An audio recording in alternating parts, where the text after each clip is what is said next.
जय हिंद। आज हम लोग आधुनिक इतिहास से संबंधित वन लाइनर क्वेश्चन से देखेंगे। इससे पहले एंशिएंट हिस्ट्री और मेडाइवल हिस्ट्री का वीडियो अपलोड कर दिया गया है, आप प्लेलिस्ट में जाकर देख सकते हैं। तो यहाँ हम लोग देखेंगे मॉडर्न हिस्ट्री से संबंधित वन लाइनर क्वेश्चंस। तो देखते हैं पहला क्वेश्चन। ईश्वर की इच्छा थी कि मैं सभी धर्मों को एक निगाह से देख सकूं, इसलिए उसने दूसरी आंखों की रोशनी ले ली। यह कथन किसका है? महाराजा रणजीत सिंह का। महाराजा रणजीत सिंह का एक प्रसिद्ध कथन है कि ईश्वर की यह इच्छा थी कि मैं सभी धर्मों को एक निगाह से देख सकूं, इसलिए उसने दूसरी आंख की रोशनी ही ले ली। यह कथन है महाराजा रणजीत सिंह का।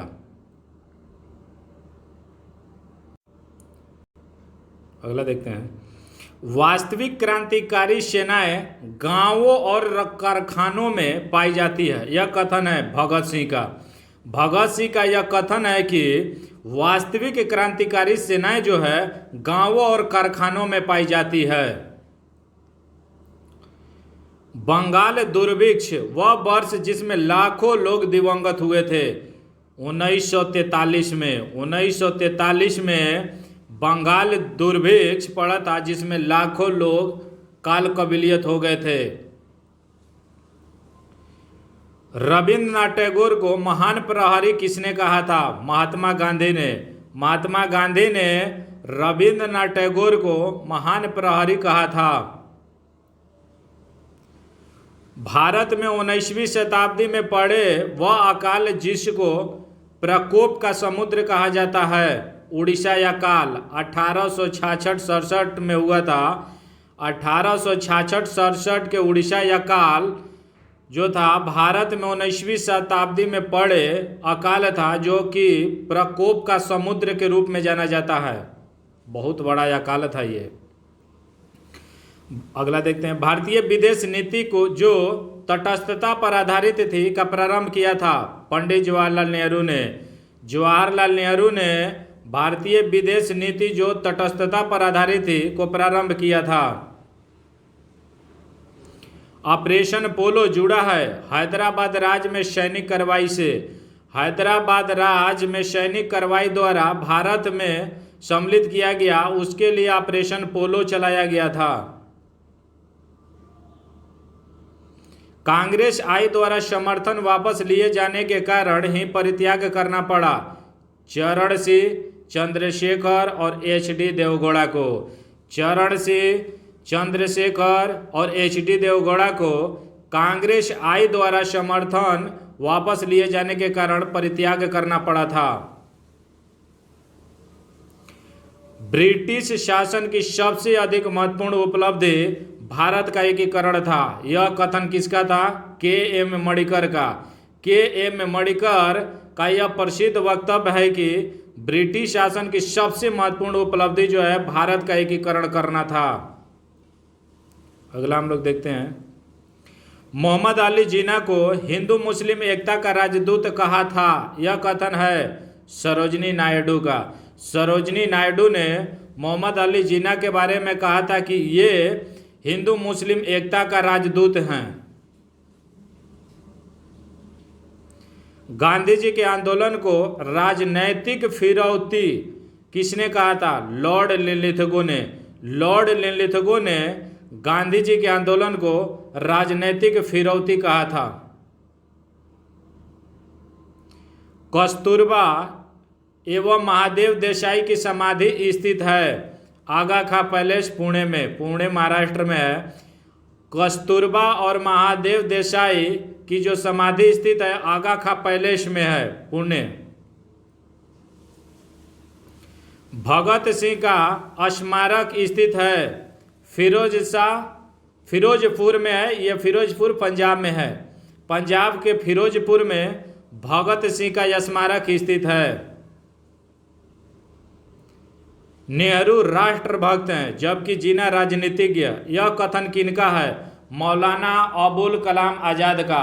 मौलाना अबुल कलाम आज़ाद ने नेहरू और जिन्ना के बारे में कहा कि नेहरू जो हैं एक राष्ट्रभक्त हैं जबकि जिन्ना एक राजनीतिज्ञ हैं।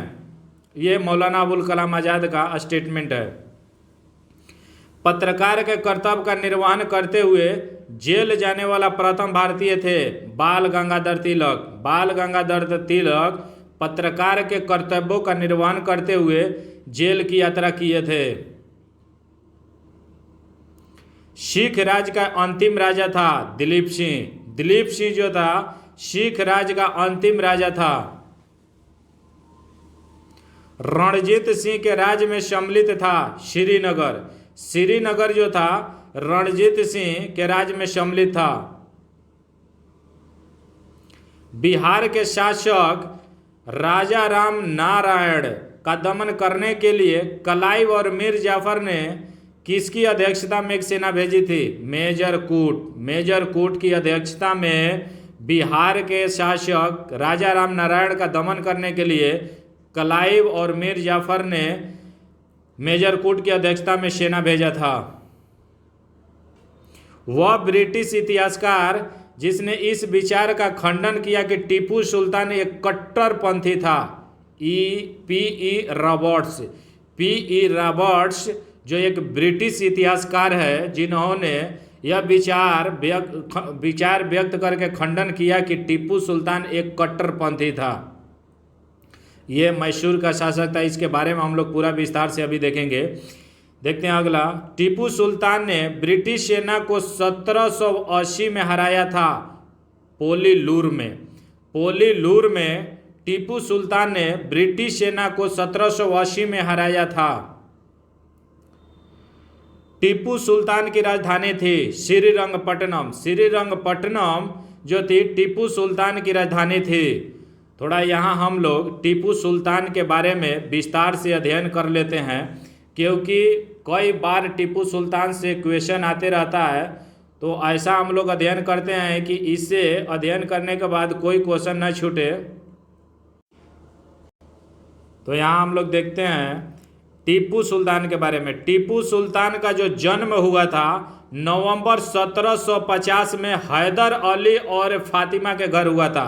पिता का नाम हैदर अली था और माता का नाम फातिमा था टीपू सुल्तान का। वह एक सुशिक्षित व्यक्ति था। टीपू सुल्तान पढ़ा लिखा था, उसके पिता अनपढ़ थे, लेकिन हैदर अली काफ़ी कुशाग्र बुद्धि और कूटनीतिज्ञ थे। अगला हम लोग देखते हैं टीपू सुल्तान के बारे में। टीपू सुल्तान अरबी, फारसी, कन्नड़, उर्दू में धारा प्रवाह बोल सकता था। टीपू सुल्तान अरबी, फारसी, कन्नड़ और उर्दू में धारा प्रवाह बोल सकता था। टीपू सुल्तान एक महान योद्धा था। उससे मैसूर के शेर के नाम से भी जाना जाता है। टीपू सुल्तान को मैसूर का शेर के रूप में जाना जाता है। और उसने एक दक्ष सैन्य बल भी तैयार किया था और उसके प्रबंधन पर अत्यधिक ध्यान दिया था। उसने अपनी सेना को यूरोपीय तर्ज पर संगठित किया था। यह भी याद रखिए, कई बार एग्जाम पूछ देता है कि टीपू सुल्तान ने किसकी तर्ज पर, तब फ्रांसीसी सेना या यूरोपीय तर्ज पर। दो को अगर ऑप्शन आता है तो फ्रांसीसी आता है तो फ्रांसीसी सेना के तर्ज पर, या यूरोपीय आ गया तो यूरोपीय। अगला हम लोग देखते हैं। यद्यपि उन्होंने अपने सिपाहियों को प्रशिक्षित करने में फ्रांसीसी अधिकारियों को मदद ली थी। उन्होंने काफ़ी, देखिएगा कि फ्रांसीसी क्रांति में काफ़ी दिलचस्पी लेता था और जैकोबिन क्लब का सदस्य बना था। आगे हम लोग देखते हैं। कभी भी उन्हें फ्रांसीसी अधिकारी सेना में दबाव समूह बनाने की अनुमति नहीं दी थी। अपने पिता की भांति टीपू ने नौसेना के महत्व को समझा। नेवल जो नेवी है उसके बारे में भी, उसके महत्व को टीपू सुल्तान बहुत बढ़िया से समझता था। 1796 में उसने नौकाधिकरण यानी नौसेना बोर्ड का गठन किया था। याद रखिएगा कि टीपू सुल्तान ने 1796 ईस्वी में नौसेना बोर्ड का गठन किया था और 22 जंगी जहाज एवं 20 बड़े पोतों के बेड़े की योजना बनाई थी। उसने मंगलोर, वजीदाबाद, मोतीदाबाद में 3 गोदियों की स्थापना की थी। गोदी मतलब होगा पोर्ट। 3 गोदी की स्थापना की थी और उसकी योजना जो है क्रियान्वित नहीं हो सकी थी। ये अपनी योजना में जो गोदियोला है, इस योजना में यह क्रियान्वयन नहीं हो सका था। अगला हम लोग देखते हैं, टीपू सुल्तान विज्ञान और प्रौद्योगिकी का संरक्षण था। देखिएगा कि ये रॉकेट वगैरह का भी इस्तेमाल किया था। आगे हम लोग देखेंगे कि टीपू सुल्तान जो था साइंस एंड टेक्नोलॉजी का संरक्षक था। उसे भारत में रॉकेट तकनीकी की खोजकर्ता माना जाता है। हमारे पूर्व प्रेसिडेंट ऑनरेबल प्रणब मुखर्जी जो थे ने टीपू सुल्तान के बारे में कहे थे कि उन्होंने रॉकेट तकनीकी की खोज किया था। तो ये बात सही है कि टीपू सुल्तान ने भारत में रॉकेट तकनीक का खोजकर्ता माना जाता है। उसके द्वारा लिखे गए मिलिट्री मैनुअल में रॉकेट के संचालन की व्याख्या की गई है। उसके द्वारा जो लिखा गया है मिलिट्री मैनुअल, उसमें रॉकेट के संचालन कैसे किया जाता है व्याख्या की गई है। उसने मैसूर राज्य में सर्वप्रथम रेशम उत्पादन भी शुरू किया था। और आप देखिएगा कि टीपू सुल्तान का जो मैसूर का शासक था, उस समय आसपास के शासकों के अपेक्षा इसके राज्य में खुशहाली ज़्यादा थी और प्रोडक्शन भी ज़्यादा बढ़िया होता था। इसीलिए तो ब्रिटिश काफ़ी इससे जलते थे, इसके पिता और इससे काफ़ी जलते थे। और 4 मैसूर युद्ध हुआ था। आंग्ल मैसूर युद्ध जो हुआ था, 4 आंग्ल मैसूर युद्ध हुआ था। पहला जो हुआ था 68 से 1769, 1780 से 1784, 1799 से 1792 और 1799 में टीपू सुल्तान की मृत्यु हो गई थी युद्ध भूमि में। आगे हम लोग देखते हैं, टीपू सुल्तान को लोकतंत्र में अत्यधिक निष्ठा थी। वह एक महान राजनयिक भी था। उसने 1797 में श्रीरंगपट्टनम में एक जैकोबिन क्लब स्थापित करने में फ्रांसीसी सैनिक की मदद की थी। उसने ये जैकोबिन क्लब का सदस्य बना था, ये याद रखिएगा टीपू सुल्तान। उसने इस अवसर पर उत्सव के लिए सलामी हेतु 2300 गोले 500 रॉकेट का आदेश दिया था सलामी के लिए। टीपू स्वयं इस क्लब का सदस्य बना था। जैकोबिन क्लब जो था ये फ्रांसीसी पर आधारित मॉडल पर आधारित थी। और आगे देखते हैं, स्वयं को ये सिविल टीपू कहता था, नागरिक टीपू कहने की अनुमति दी थी। उसने श्रीरंगपट्टनम में स्वतंत्रता का वृक्ष लगाया था। टीपू सुल्तान ने श्रीरंगपट्टनम जिसकी राजधानी थी, उसमें देखिएगा कि स्वतंत्रता का वृक्ष लगवाया था। आगे हम लोग देखते हैं, कुछ इतिहासकारों ने टीपू को एक कट्टर राजा के रूप में दर्शाया है। यह औपनिवेशिक इतिहासकारों का मुख्य विचार था। टीपू का यह आकलन पूरी तरह से सही नहीं है।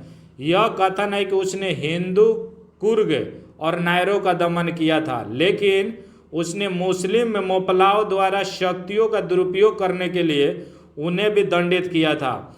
यद्यपि केरल में महलों को विजित करने के लिए उसने मंदिरों को नष्ट किया, तथापि टीपू को अपने क्षेत्र में हिंदू मंदिरों के संरक्षण के लिए भी जाना जाता है। उन्होंने संरक्षण भी दिया था। और देखिएगा कि इन्होंने दान भी दिया था। उसने श्रृंगेरी मंदिर की मरम्मत और देवी जो शारदा की मूर्ति है, इस मूर्ति को 1791 में मराठा आक्रमण के दौरान क्षतिग्रस्त कर दिया गया था, स्थापित करने के लिए धन दिया था। समझ जाइए कि टीपू सुल्तान ने श्रृंगेरी मंदिर जो है कि मरम्मत के लिए और देवी शारदा की मूर्ति के लिए 1791 में जो कि मराठा आक्रमण के समय क्षतिग्रस्त हुआ था को स्थापित करने के लिए धन भी प्रदान किया था। आगे हम लोग देखते हैं,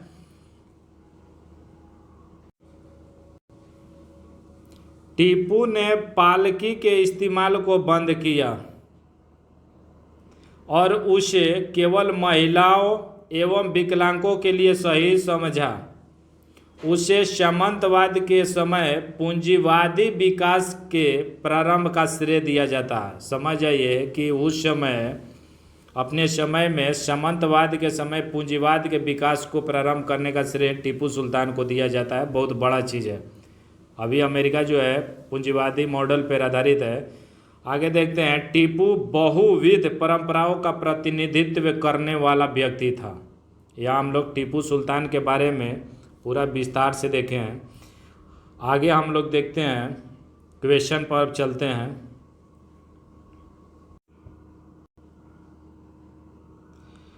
क्वेश्चन 22 है,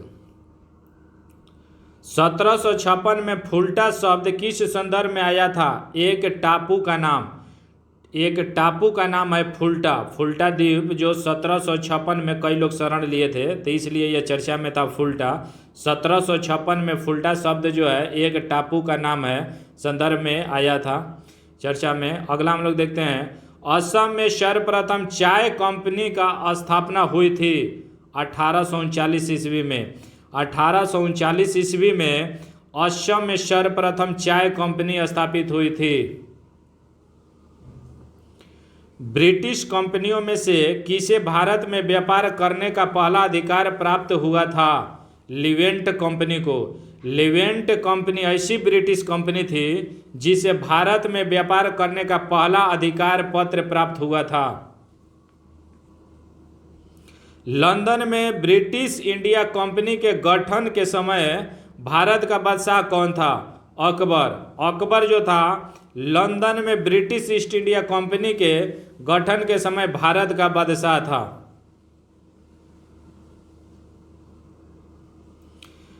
फ्रांसीसी ईस्ट इंडिया कंपनी का निर्माण किसके शासनकाल में हुआ था? लुईस 14वां के काल में। लुईस 14वां के शासनकाल में फ्रांसीसी ईस्ट इंडिया कंपनी का निर्माण हुआ था।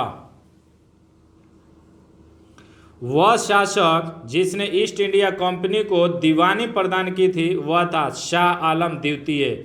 शाह आलम द्वितीय वह मुगल शासक था जिसने ईस्ट इंडिया कंपनी को दीवानी प्रदान की थी।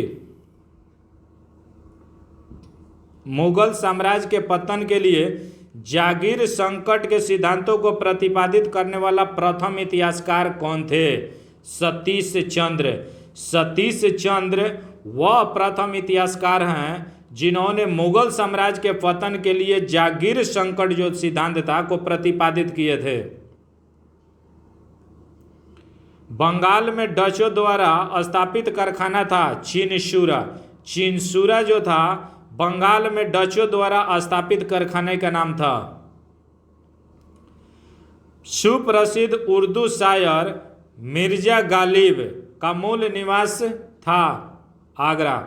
आगरा के सुप्रसिद्ध उर्दू शायर मिर्जा गालिब थे। आगरा के रहने वाले थे मिर्जा गालिब, जो एक बहुत बड़ा शायर थे। बंगाल की फैक्ट्री में जो एक पुर्तगालियों द्वारा स्थापित की गई थी वह थी हुगली। हुगली बंगाल की फैक्ट्रियों में से एक जो पुर्तगालियों द्वारा स्थापित की गई थी। उस शासक का नाम बताइए जिसने वास्को डी गामा का कालीकट में स्वागत किया था? जमोरिन। जमोरिन तत्कालिक शासक था जिसने वास्को डी गामा का कालीकट पर स्वागत किया था। वास्को डी गामा आया था 1498 ईस्वी में। यह भी याद रखिएगा कि भारत में वास्को डी गामा जो आया था 1498 ईस्वी में। अगला देखते हैं, वह यूरोपीय समुदाय जिसने भारत के साथ प्रथम व्यापारिक संबंध स्थापित किए थे? पुर्तगाली। पुर्तगाली वह यूरोपीय समुदाय थे जिसने भारत के साथ प्रथम व्यापारिक संबंध स्थापित किए थे। भारत में मुद्रणालय लाने वाला प्रथम थे पुर्तगाली। भारत में जो मुद्रणालय लाने वाले थे वो पहले थे पुर्तगाली। भारत में पुर्तगाली शक्ति का वास्तविक संस्थापक कौन था? अल्बुकर्क। अल्बुकर्क वह व्यक्ति था जो भारत में पुर्तगाली शक्ति का वास्तविक संस्थापक माना जाता है। तृतीय आंग्ल मराठा युद्ध जुड़ा है लॉर्ड हेस्टिंग के समय। लॉर्ड हेस्टिंग से जुड़ा है तृतीय आंग्ल मराठा युद्ध? किसने ईस्ट इंडिया कंपनी के बारे में यह टिप्पणी की कि कंपनी एक असंगति है, परंतु यह उस व्यवस्था का भाग है जहां सब कुछ ही असंगत है? जीवी मैकाले। जीवी मैकाले ईस्ट इंडिया कंपनी के बारे में यह टिप्पणी किए कि कंपनी एक असंगति है, परंतु यह उस व्यवस्था का भाग है जो जहां सब कुछ असंगत है।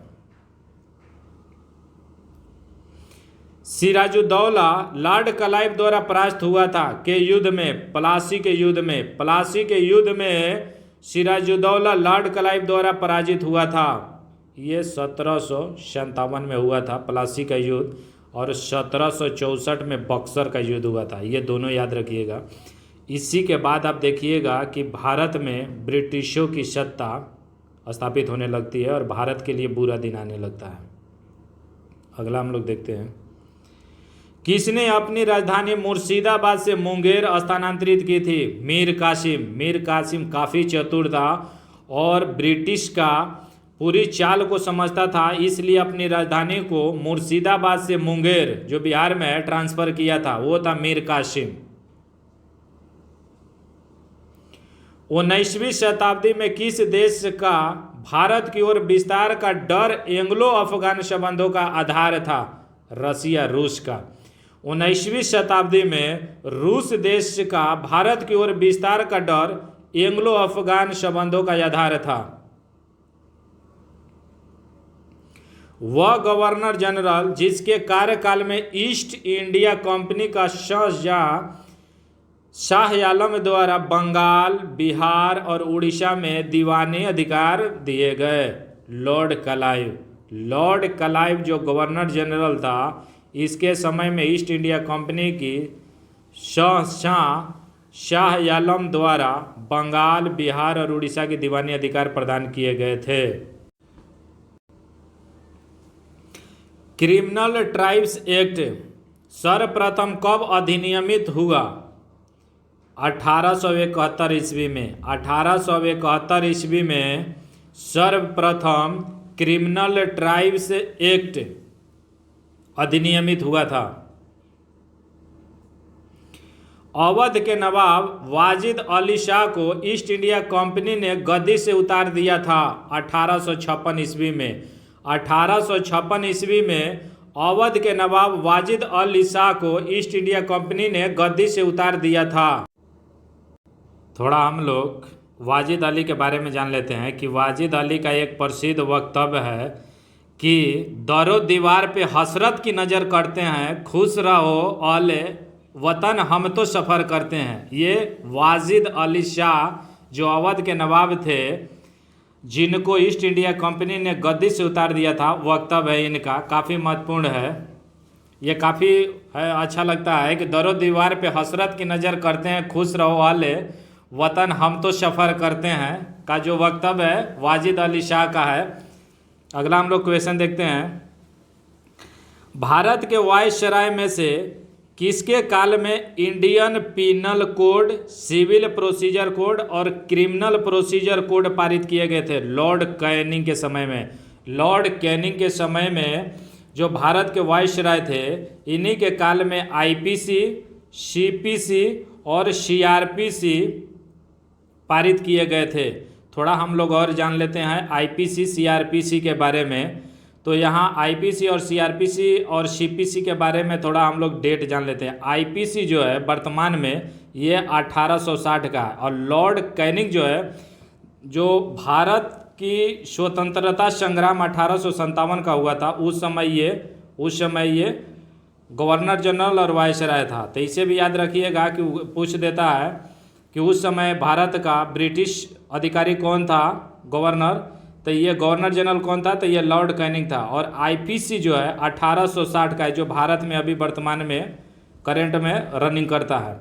तो ये 1860 का इंडियन पीनल कोड है, जिसमें क्या करना जुर्म है बताया गया है।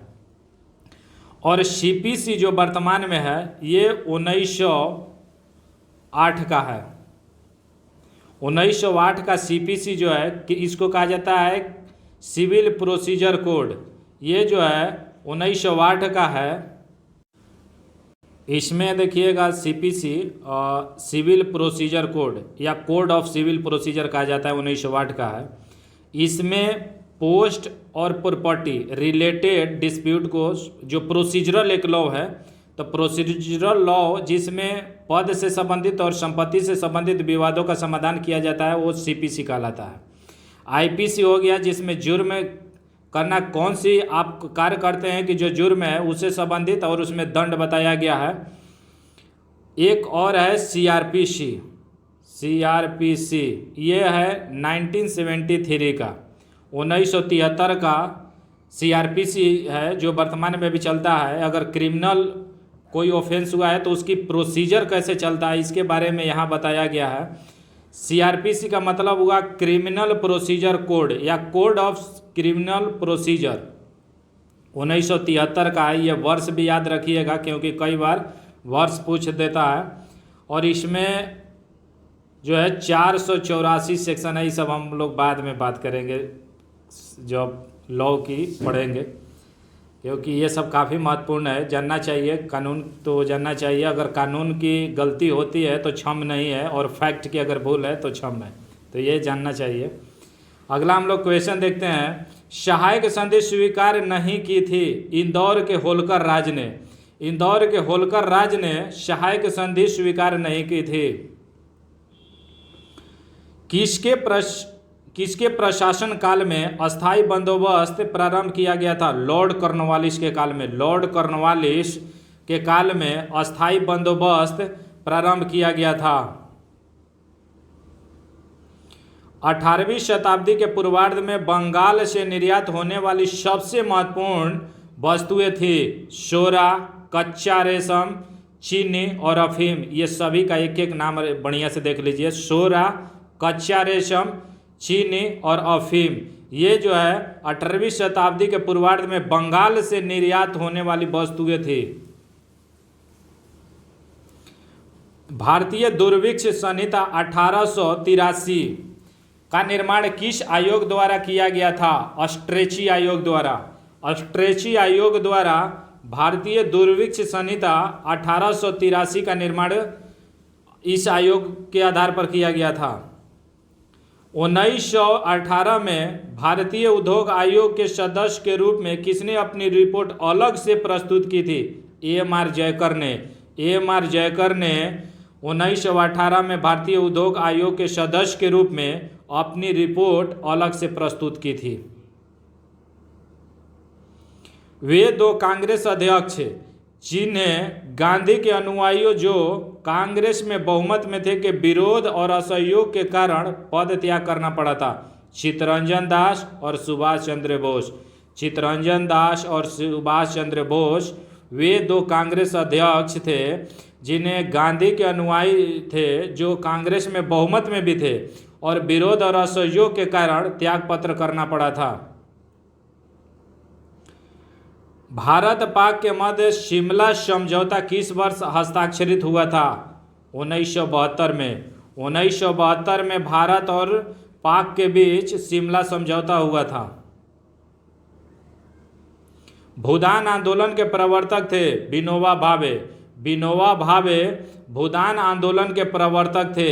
ये सब बार बार क्वेश्चन पूछता है, हर एग्जाम में आप देखिएगा कि किसी न किसी रूप में, इसलिए आप इस सब वीडियो को 2-3 बार आप जरूर देखिए। 2-3 बार देखेंगे तो पूरी तरह से याद हो जाएगा और समझ में भी आ जाएगा और एग्जाम हॉल में आपको काफ़ी कंफर्टेबल महसूस होगा। फिर अगला हम लोग क्वेश्चन देखते हैं। डोडो की शांति साम्राज्यवाद दिवंगत हो चुका है, यह कथन है विंस्टन चर्चिल का। विंस्टन चर्चिल का यह प्रसिद्ध कथन है कि डोडो की भांति साम्राज्यवाद जो है दिवंगत हो चुका है। चर्चिल, जो विंस्टन चर्चिल थे, ब्रिटेन का प्रधानमंत्री थे। भारतीय स्वतंत्रता क्रांति की जननी कहा जाता है मैडम भिकाजी कामा को। मैडम भिकाजी कामा को भारतीय स्वतंत्रता क्रांति की जननी कहा जाता है। भारत में नियोजन विकास का विरोध किया था महात्मा गांधी ने। महात्मा गांधी ने भारत में नियोजन विकास का विरोध किया था। अन्य रजवाड़ों के भारत में विलय के बाद भी वे 3 राज्य थे जिन्होंने भारत में शामिल होने में विलंब किए थे। जूनागढ़, हैदराबाद और जम्मू और कश्मीर, ये 3 रियासत थी जो देश की आज़ादी के बाद भी थी। उसके बाद ये विलय हुआ था अलग अलग रूप में। तो ये 3 जूनागढ़, हैदराबाद और जम्मू कश्मीर के रजवाड़े थे जो भारत में विलय के बाद भी 3 राज्य ये थे, जूनागढ़, हैदराबाद, जो विलम्ब से शामिल हुए थे लेकिन शामिल हो गए। इनका अलग अलग ऑपरेशन और कई कारणों से रेफरेंडम से किया गया था। अगला हम लोग देखते हैं, महान कवि रविन्द्रनाथ टैगोर एक महान चित्रकार के रूप में उभरे। जब उभरे उनकी आयु थी लगभग 70 वर्ष। लगभग 70 वर्ष के महान कवि रविन्द्रनाथ टैगोर एक महान चित्रकार के रूप में उभरे थे। ब्रिटिश हाउस ऑफ कॉमन्स के चुनाव जिस प्रथम भारतीय ने लड़ा था वे थे W.C. बनर्जी। W.C. बनर्जी वह प्रथम भारतीय थे जिन्होंने ब्रिटिश हाउस ऑफ कॉमन्स के चुनाव के लिए लड़े थे। भारत का ध्वज गीत झंडा गान के रचयिता थे श्याम लाल गुप्ता पार्षद। श्याम लाल गुप्ता पार्षद भारत का ध्वज गीत झंडा गान के रचयिता थे। किसके पक्षधर नेहरू थे किंतु गांधी नहीं थे? भारी औद्योगिकरण के विरोधी थे गांधी जी और पक्षधर थे नेहरू। बाल गंगाधर तिलक के सजा के पश्चात किसने दया की वकालत की थी और कहा था संस्कृत के एक विद्वान के रूप में तिलक में मेरी दिलचस्पी है? मैक्स मुलर का यह प्रसिद्ध वक्तव्य है कि बाल गंगाधर तिलक के सजा के पश्चात ये बोले थे कि संस्कृत के एक विद्वान के रूप में तिलक में मेरी दिलचस्पी है। ये मैक्स मुलर का कथन है। ब्रिटिश सरकार अंतिम रूप से भारत एवं इंग्लैंड में एक ही समय साथ साथ इंडियन सिविल सर्विसेज की परीक्षा आयोजित करने हेतु सहमत हुई थी। वह वर्ष था 1922। 1922 वह वर्ष है जिसमें ब्रिटिश सरकार अंतिम रूप से भारत और इंग्लैंड में एक साथ एक ही समय में सिविल सर्विस परीक्षा यानी ICS की परीक्षा आयोजित करने पर सहमत हुई थी। और भारत में कई बार पूछ देता है कि पहला सिविल सर्विसेज परीक्षा किस जगह पर आयोजित की गई थी, तो इलाहाबाद में। इलाहाबाद का अभी वर्तमान नाम प्रयागराज हो गया है। तो अगर ऑप्शन में है इलाहाबाद या प्रयागराज तो देख लीजिएगा, लेकिन इलाहाबाद होगा। पहला ICS परीक्षा भारत में कंडक्ट कराया गया था प्रयागराज या इलाहाबाद में। इलाहाबाद ही किताब में अभी लिखता है।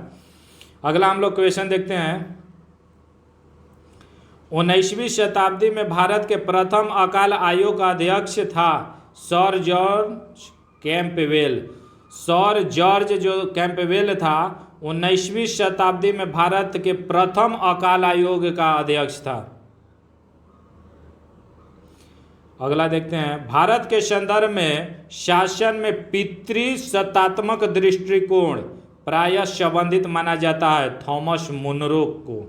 थॉमस मुनरो को भारत के संदर्भ में शासन में पितृसत्तात्मक दृष्टिकोण प्रायः समझा करे के संबंधित माना जाता है, वो था थॉमस मुनरो को। यहाँ आज का लेक्चर समाप्त होता है।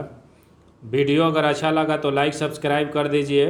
आप टेलीग्राम चैनल से जुड़ सकते हैं, उसका लिंक जो है इसका डिस्क्रिप्शन में अवेलेबल है। फिर मिलते हैं अगले वीडियो में। Thank you.